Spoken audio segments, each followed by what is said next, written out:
Okay, so, we've got to talk about this, right? I mean, April 5th, 2025 rolls around, and bam, President Trump's hit the market with some pretty hefty tariffs. Yeah, you could definitely say that. And everyone's trying to figure out, like, what does this actually, mean for the stock market? It's a big shakeup, for sure. Yeah. A lot to unpack, and everyone's kind of scrambling. Well, that's why you flagged this date for a deep dive, and that's exactly what we're going to do. Awesome. We're going to look at what's driving this downturn, how long this volatility might last. Take a look at those specific stocks. You've got your eye on APVO and NIVF PTIX. Sounds good. And then kind of wrap things up by tackling this whole idea of profiting from market crashes. All right, let's do it. It's a lot to cover, but hey, it's important, right? It's early April 2025, and things are changing fast. Definitely a snapshot in time. Things could look totally different even a week from now. Exactly. So let's jump right in. What exactly was the trigger that set off this wave of, market panic? Well, the main culprit is pretty clear: President Trump's tariffs. It all started on April 2nd with the announcement of a 10% tariff on all imports. Across the board. Across the board, effective yesterday, April 5th. Then on top of that, he's planning reciprocal tariffs, some even over 20%, targeting major trading partners. Ouch. Yeah, and those are set to hit on April 9th.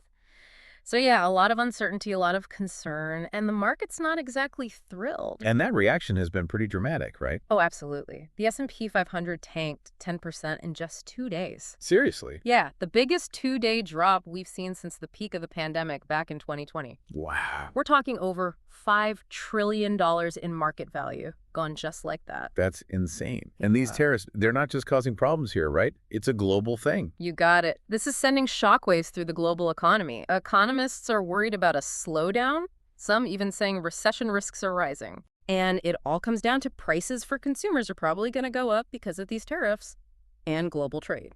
Forget about it. Expect major disruptions. We're already seeing international markets freak out. Japan's Nikkei index, for example, it's at an 8-month low. So looking ahead to the rest of April, what kind of market conditions are we looking at? What should people be prepared for? Well, continued volatility is the most likely scenario, especially as we get closer to those key tariff dates, April 5th and April 9th. Right. But it's not all doom and gloom. There's a chance things could stabilize towards the end of the month if we see positive signs from trade negotiations. Okay, so there's a glimmer of hope. Indonesia, for example, just pledged to ease some trade barriers. That's a good sign. And President Trump has hinted that he's open to discussions. So maybe some reassurance for investors there. Maybe. But it's April. April's historically a good month for the market, right? Yeah, that's what I was thinking. Usually April's pretty positive. Right. Historically, the S&P 500 averages a return of about 1.46% in April. And that's usually because of things like, first quarter earnings reports wrapping up. Investors have solid data to work with. Plus, you have typical investment patterns at the beginning of a new quarter. Makes sense. But here's the thing. These tariffs are a huge economic shock. Right. They're likely going to override those typical April trends. I mean, remember what happened last year, April 2024? We actually saw a negative return. Oh, yeah, I forgot about that. So yeah, historical averages don't always tell the whole story, especially when you've got major economic policy changes like this. So are there any other, short-term patterns that you're keeping an eye on? Well, fun fact, Mondays after a down day in the market tend to be negative too, historically speaking. So we could see more downward movement next week. Potentially. Yeah. Also, those trade policy reports are due by April 30th. Right. If those reports hint at progress in negotiations, that could boost market sentiment as we head into May, Fingers crossed. But if they point to an escalation of trade tensions, well, that could send the market spiraling again. So April could be a bit of a roller coaster ride. That's a pretty good way to put it. So zooming out a bit, how long do you think it'll take for the market to recover from this shock? Realistically, we're probably talking months, not weeks. We could be looking at a recovery stretching into summer or even fall of 2025. Wow. So this could drag on for a while. It could.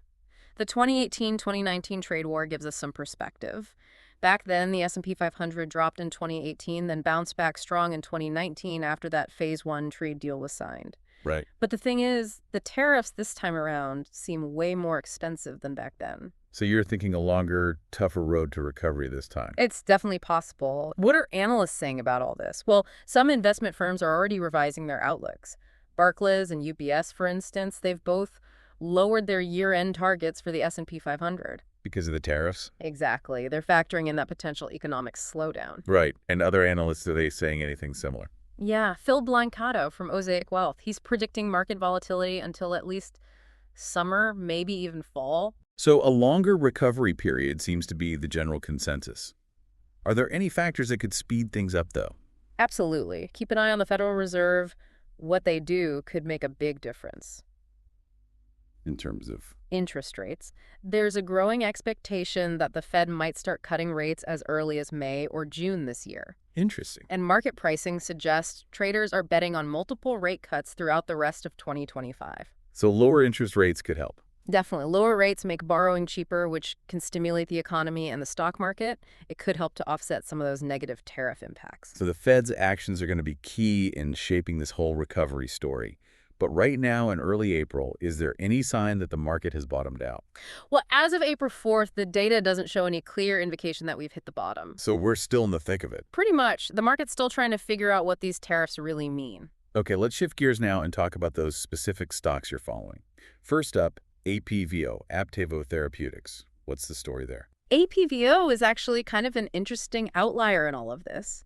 They just announced some really promising clinical trial results on April 3rd. Really? Yeah, their treatment. It's called mapiltamig. It's showing great success in AML patients. Acute myeloid leukemia. 9 out of 10 patients in the trials achieved remission. That's incredible, especially for a disease like AML. It's huge. So how do you see this news impacting their stock, especially with the broader market in a downturn? Well, this kind of positive clinical trial data can be a major catalyst for a biotech stock. It suggests that APZO might actually be somewhat insulated from all the negativity surrounding the tariffs. So their stock could actually go up. It's possible. This good news could drive the price up, potentially helping them outperform the market and maybe even offset losses elsewhere in your portfolio. That's a good sign. Yeah. And what about analyst ratings for APVO? Right now, they have a strong buy consensus rating with a high 12-month price target. Which means... Basically, analysts think the stock is significantly undervalued. They're expecting big things. So APVO's got some positive momentum going for it, independent of the overall market. Yeah. It's good to hear. Now, what about NIVF NuGenF Group Limited? I'm guessing they're in the in vitro fertilization space. You got it. But NIVF's story is a little different. They're dealing with some serious volatility right now. Their stocks dropped a whopping 52.27% since March 27th. Wow, that's rough. Yeah, and as of April 4th, they had a strong sell rating from analysts. Plus, they're a smaller company with a smaller market cap, which means they're more vulnerable to price swings. So not looking so good for NIVF. Not really. We're probably going to see more fluctuations in their stock price in the short term. Okay, and the outlook?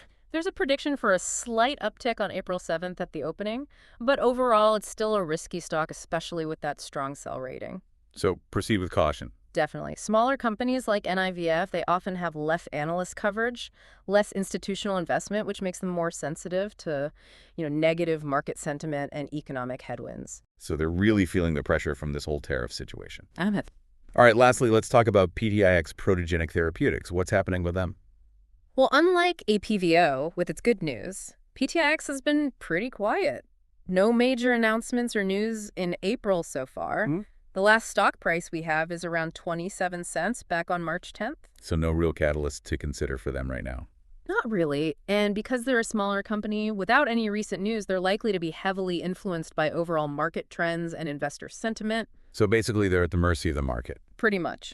And in this current downturn triggered by the tariffs, that means PTIX is susceptible to further declines. Okay, so to recap, APVO's got some good news propelling it forward. NIVF's struggling, and PTIX is basically riding the market wave wherever it goes. Yeah. Now let's get into this idea you mentioned about benefiting from market crashes. Right. You said some investors believe it's possible to actually make money during these downturns. How does that work? Well, the basic idea is that big market crashes can create opportunities for certain investors. It's all about buying assets, stocks, or index funds at low prices during the crash and then selling them for a profit when the market recovers. So the classic buy low, sell high, but on a bigger scale. Exactly. Historically, there have been investors who've made short-term gains this way, especially after events like trade wars. But it seems incredibly risky. It definitely is. You have to look beyond just those potential short-term gains and really consider the bigger economic picture and the risks involved. Right, because a market crash isn't just some isolated event that only affects a few people. It can have a ripple effect on the entire economy. Absolutely. We're talking job losses, businesses shutting down, consumer confidence plummeting. So yeah, while some investors might make a quick buck, the overall economic environment can become much tougher for everyone else. And there's no guarantee that the market will recover quickly or even at all. Right. Recovery isn't a given. It depends on a lot of factors, like how those underlying policy issues are resolved and the health of the economy. Remember the 2018-2019 trade war? The market recovered there, but only because a trade agreement was reached.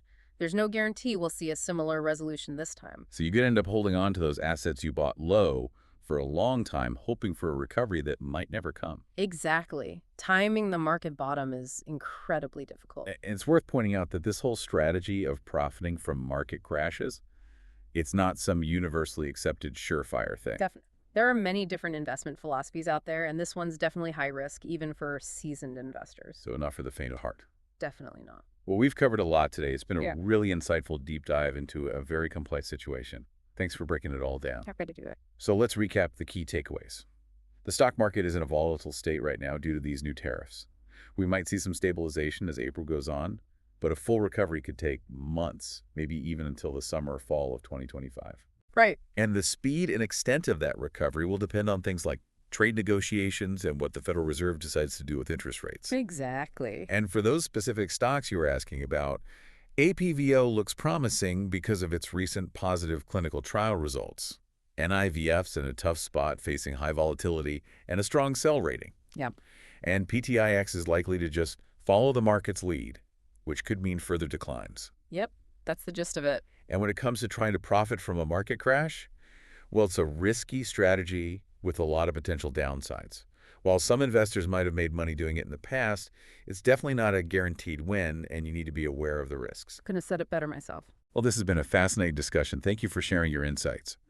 So as we look ahead and consider everything we've talked about today, the history of trade wars and market recoveries, the anticipated moves by the Federal Reserve, and the specific situations of those companies you're watching, I have a final thought for you. What specific economic indicators and market signals will you be paying close attention to in the coming months? The ones that you think will give you the best insight into where the market's truly headed and how effective different investment strategies might be as this situation continues to develop. It's a time to stay informed and watch closely. I'll definitely be keeping my eye on all of that. Thanks for having me. Of course. Thanks for listening to The Deep Dive. Healthcare companies often move differently than the broader market. Shorting health companies specifically might not provide a sound hedge against overall market movements, since they tend to have their own dynamics and influences. So, using healthcare companies as a hedge might not yield as effective protection as expected. Shorting healthcare companies can be a risky endeavor. Here's why. 1. Regulatory environment. Healthcare companies often operate under stringent regulations with varying government policies. Regulatory changes can either boost or damage stock prices. If a new regulatory framework is favorable, it can significantly affect the share performance of these companies. 2. Market sentiment. Healthcare companies are often subject to unpredictable market sentiments and investor psychology. A rise in healthcare costs or a public health scare could lead to increased demand, which is favorable for these companies' stock prices. When the Fear and Greed Index indicates extreme fear, it suggests that there's widespread pessimism and anxiety in the financial markets. This could be due to various factors like economic downturns, geopolitical tensions, or unexpected events that have caused investors to become increasingly cautious. During periods of extreme fear, market participants may withdraw their investments, leading to decreased market liquidity and potentially causing asset prices to fall significantly. If you enjoyed this content, please like, subscribe, follow for more updates, and don't forget to sign up for the exclusive bonuses down below. Listen up, traders, it's your lucky day. Quick gains insights is here to stay. Subscribe now, come join the fray. Financial wisdom will light your way. Join Quick Gains Insights today. Like this video, pave the way. Sign up in the description, no, without delay. 4,000 free.